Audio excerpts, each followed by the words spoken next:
I have a theory, and this goes back to that article that came out where it said that having a boyfriend is embarrassing. I am very certain, and I've been treating this like a case study. I've been observing, collecting data, but the only women who are in long-term relationships are the ones who have a high tolerance for mediocrity. And people love to say that in our day and age, love is dead and that people used to make it work. My grandma and grandpa were together 52 years. My grandma loved my grandpa dearly, but she did everything. Whenever I see a long-term couple work it out, it is because that woman is doing everything and she has done the mental gymnastics to accept the bare minimum. She has convinced herself that she either doesn't want those things that she used to want, or she has made some kind of justification in her sacrifice, in being the matriarch. In any of these long-term relationships, I never see where the woman gets a better deal. I see where the man gets essentially an indentured servant. He gets free labor, free childcare, free cooking, free cleaning, and she gets him.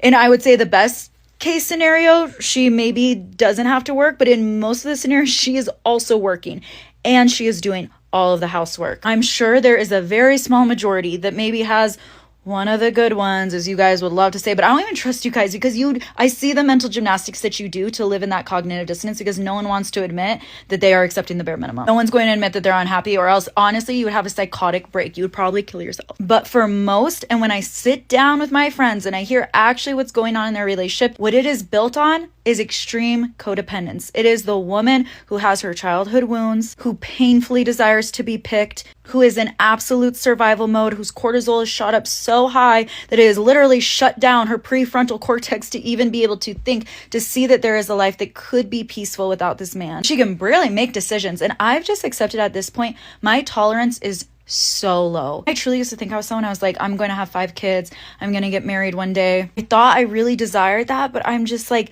how could I ever give up this peace? Whenever I'm with a man, I'm crying. My nervous system is out of whack. And even for the good ones, let's say not a narcissist, not a chronic abuser, their emotional intelligence is just not there. They're not that interesting. They're not that smart. They're naturally selfish. They're gluttonous. I could not stand a man. I will never have a man in my house again eating my food. See what I mean? My tolerance, there's no way. And I'm like, for the women who are having a man live in their house, that are eating their snacks, that are being selfish, that you are having to teach them basic concepts like empathy, that you are doing their laundry and cleaning up after them. Ugh. But I just feel like it has to be the only way to make it work.